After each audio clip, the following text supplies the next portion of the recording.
ನಮಸ್ತೆ, ನನ್ನ ಚಾನಲ್ಗೆ ಎಲ್ಲರಿಗೂ ಸ್ವಾಗತ. ಇವತ್ತಿನ ವಿಡಿಯೋದಲ್ಲಿ ಕನ್ನಡ ಗಾದೆ ವಿಸ್ತರಣೆ. ಗಾದೆಯ ಹೆಸರು ದೇಶ ಸೇವೆಯೇ ಈಶ ಸೇವೆ. ದೇಶ ಸೇವೆಯೇ ಈಶ ಸೇವೆ ಕನ್ನಡ ಗಾದೆ. ಬನ್ನಿ ಇವತ್ತಿನ ವಿಡಿಯೋ ಶುರು ಮಾಡೋಣ. ಇಲ್ಲಿ ಮೊದಲನೇದಾಗಿ, ದೇಶವು ನನಗೇನು ನೀಡಿದೆ ಎನ್ನುವುದಕ್ಕಿಂತ ನಾನು ಈ ದೇಶಕ್ಕೆ ಏನನ್ನು ನೀಡಿದ್ದೇನೆ ಎನ್ನುವುದು ಮುಖ್ಯ. ದೇಶವು ನನಗೇನು ನೀಡಿದೆ ಎನ್ನುವುದಕ್ಕಿಂತ ನಾನು ಈ ದೇಶಕ್ಕೆ ಏನನ್ನು ನೀಡಿದ್ದೇನೆ ಎನ್ನುವುದು ಮುಖ್ಯ. ದೇವರು ಮನುಷ್ಯನ ರೂಪದಲ್ಲಿ ಅವತರಿಸುತ್ತಾನೆ ಎನ್ನುವ ಒಂದು ಮಾತಿದೆ. ದೇವರು ಮನುಷ್ಯನ ರೂಪದಲ್ಲಿ ಅವತರಿಸುತ್ತಾನೆ ಎನ್ನುವ ಒಂದು ಮಾತಿದೆ. ಎಲ್ಲ ಜನರಲ್ಲಿಯೂ ದೇವರ ಅಂಶವಿದೆ. ಎಲ್ಲ ಜನರಲ್ಲಿಯೂ ದೇವರ ಅಂಶವಿದೆ. ಭಗವಂತನು ಪ್ರತ್ಯಕ್ಷವಾಗಿ ಕಾಣದಿದ್ದರೂ ಜನರ ರೂಪದಲ್ಲಿ ಕಾಣಿಸುತ್ತಾನೆ. ಭಗವಂತನು ಪ್ರತ್ಯಕ್ಷವಾಗಿ ಕಾಣದಿದ್ದರೂ ಜನರ ರೂಪದಲ್ಲಿ ಕಾಣಿಸುತ್ತಾನೆ.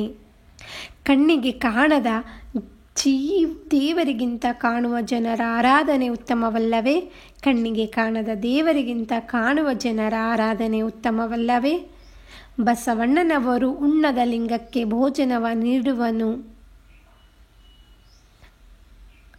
ಉಣ್ಣುವ ಜಂಗಮ ಬಂದರೆ ನಡೆ ನಡೆ ಎಂಬುವರಯ್ಯ ಎಂದಿದ್ದಾರೆ. ಬಸವಣ್ಣನವರು ಉಣ್ಣದ ಲಿಂಗಕ್ಕೆ ಭೋಜನವ ನೀಡದವನು, ಉಣ್ಣುವ ಜಂಗಮ ಬಂದರೆ ನಡೆ ನಡೆ ಎಂಬುವರಯ್ಯ ಎಂದಿದ್ದಾರೆ. ಭಗವಂತನ ಆಸೆ ಒಂದೇ, ಮಾನವರು ಇನ್ನೂ ಚೆನ್ನಾಗಿ ಬಾಳಲಿ ಎಂಬುದಾಗಿ. ಭಗವಂತನ ಆಸೆ ಒಂದೇ, ಮಾನವರು ಇನ್ನೂ ಚೆನ್ನಾಗಿ ಬಾಳಲಿ ಎಂಬುದಾಗಿ. ಅದಕ್ಕಾಗಿ ದೇವರು ಈ ಅವಕಾಶ ಮಾಡಿಕೊಟ್ಟಿದ್ದಾನೆ. ಮಾನವನ ಹಾಗೂ ದೇಶದ ಉದ್ಧಾರದ ಕಾರ್ಯವೇ ಈಶನ ಸೇವೆ ಎನ್ನುವುದರಲ್ಲಿ ಅನುಮಾನವಿಲ್ಲ.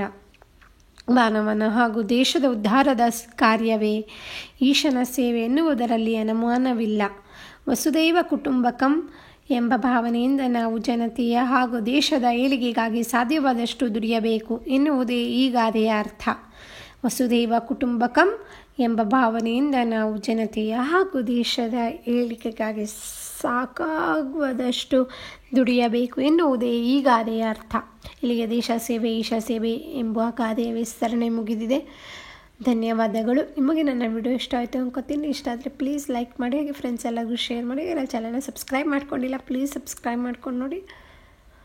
ಸೊ ಮತ್ತೆ ಮುಂದಿನ ವಿಡಿಯೋದಲ್ಲಿ ಸಿಗೋಣ.